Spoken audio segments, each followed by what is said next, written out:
Remember, this isn't just a humiliating story for the Democrats right now. It is a complete, utter humiliation for the media. Because basically, the media now have to pretend to be just as surprised as the small child when he sees the naked emperor. Except that the media have been in the back rooms with the naked emperor for like several years at this point. They knew he was naked from the get-go. And then they only got pantsed when it turns out that he decided to walk full out in public with his balls dangling. Like that's really what happened here. This is the emperor's new clothes, except the media were like the people who were the tailors. They were the tailors who didn't give him clothes and helped cover up for the fact that he had no clothes and lied to him that he did have clothes. And then when he walks out stark naked and the entire American public is now the child going, that dude's naked. The media are like, he is? No, I'm shocked. No, how? What? Huh, us? No. Okay, except it's not credible at all. Jill Abramson, who used to be, at one point, an editor for the New York Times. She was executive editor of the New York Times from 2011 to 2014. She's speaking with Semaphor's Ben Smith. Quote, "It's clear the best news reporters in Washington have failed in the first duty of journalism, to hold power accountable. It is our duty to poke through White House smokescreens and find out the truth. The Biden White House clearly succeeded in a massive cover-up of the degree of the president's feebleness and his serious physical decline, which may be simply the result of old age. Shame on the White House press corps for not having pierced the veil of secrecy surrounding the president." Obviously, the president's decline was a super hard story to report, even by those who wanted to get it, like the Wall Street Journal. Their story did not deliver, using mostly unnamed GOP sources. But I do think if enough reporters had pushed, the story was reportable. I worry too many journalists didn't try to get the story because they did not want to be accused of helping elect Donald Trump. I get that. Like, it's unbelievable. It's unbelievable. She's saying all the quiet parts out loud right here. So, first off, I love that she says that the president's decline was a super hard story to report. Was it? Was it, though? I feel like it wasn't the hardest story to report. In fact, we've been doing it on the show for years. We just play clips of him in public. It's really super easy. He falls up the stairs once every 2 days. He's wearing moon shoes. The dude can't speak words in English. This has been true for years. But no, it's a very hard story to report. You understand? Super hard. I mean, you can't. How do you even chase that down? You mean aside from the reams of live video of the president of the United States being befuddled and walking into walls? Other than that, it's super hard story. Other hard stories include the sun rose this morning, as well as Rosie O'Donnell is a lesbian. These are stories that how could anyone break that story? Brutal stories to report. How could you get anyone on record to say that the senile old man who's clearly senile is senile when everyone can see he's senile? I mean, how could you do that, says Jill Abramson. And then she admits the quiet part out loud. I worry too many journalists didn't try to get the story because they did not want to be accused of helping elect Donald Trump. I get that. The superfluous I get that is amazing there. Or she could just end right there at, yeah, reporters didn't report it because they're biased, and that's not good. But she says, I get that.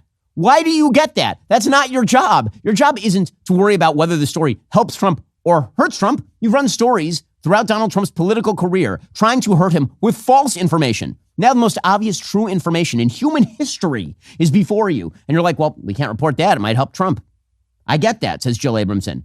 Man, these people, if you have 1 ounce of trust in the legacy media at this point, and very few people do, the polling numbers show about 30% of Americans say they trust the legacy media. If you are one of those 30%, pull your head out of your rectum, man, because this is wild.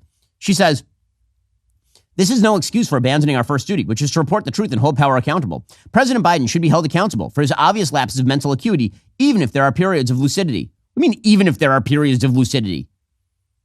I mean, you mean as long, like, why would that even be questionable? Periods of lucidity.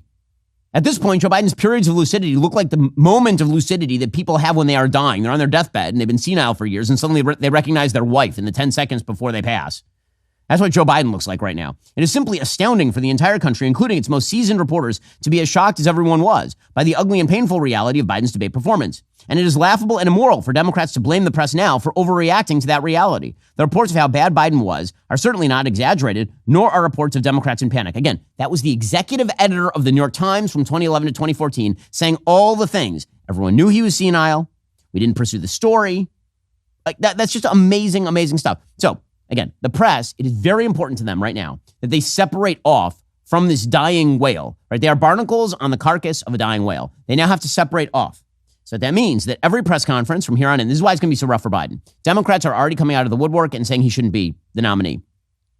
Meanwhile, the press, who have been his Praetorian guard for his entire modern career, covering up for every one of his flubs, every one of his excesses, his family's corruption, his senility. Now, in order to preserve themselves, they have to separate off the dying carcass of the whale. They have to. We'll get to more on this in just 1 second. First, big tech, the people who are controlling a lot of the information that you see and that you hear, they're making lots of money on you. They're doing that by gathering your data and then reselling that data, monitoring you. They have a backdoor to the government, all the rest. I use ExpressVPN to stop all of that every time I go online, and you should do the same. All of your online activity is tracked by these giant corporations. Using your public IP address, they uniquely match your activity to your location. But ExpressVPN makes you anonymous by camouflaging your IP address and replacing it with a different secure IP of your choice.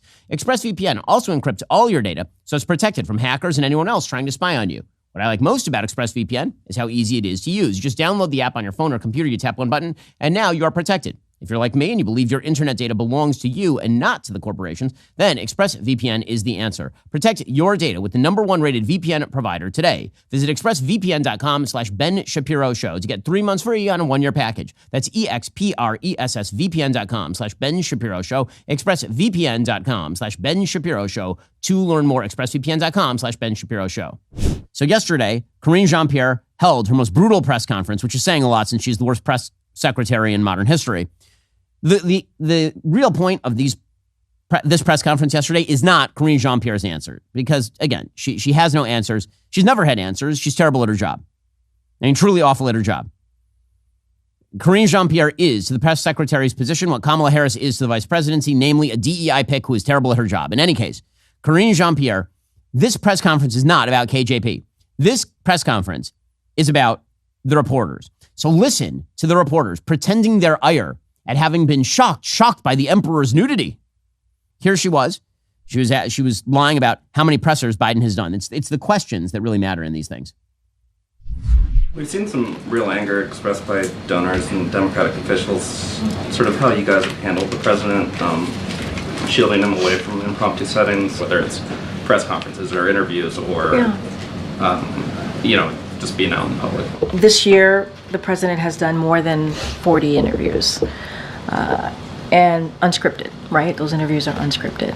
He has done more than 500 gaggles, right? Of course, unscripted, talking directly to many of you. No, let me just finish. And so he enjoys doing that. He enjoys engaging with all of you, and we're going to continue making sure that happens. He has not done that many press conferences. He does not engage with anyone in the press. They all know it. So she's lying. But notice the tenor of the questions. The tenor of the questions is like, we're so mad. Everyone's mad. We're so mad. They have to pretend to be angry. They have to pretend to be angry in order to achieve their goal, which is to convince you that they didn't know about this all along. So here is Karine Jean-Pierre explaining that they've not been hiding information on his health. They've not been, which is weird since he has not released results of things like cognitive tests. Is anyone in the White House hiding information about the president's health or his ability to do the job day to day? Absolutely not. He's not hiding anything.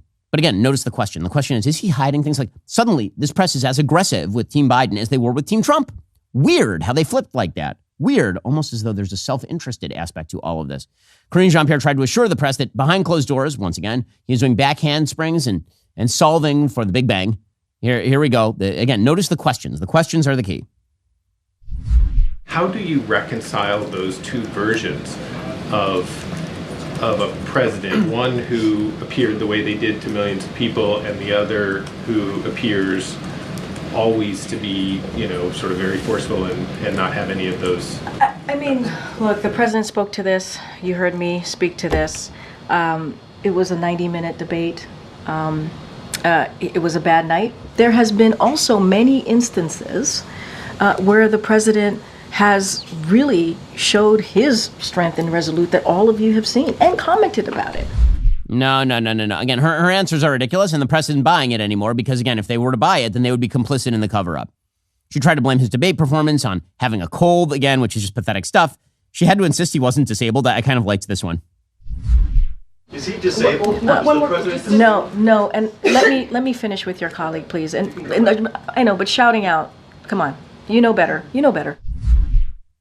You know better than to shout out. The question, again, was, is he disabled? Never a good look for a president. Is he disabled?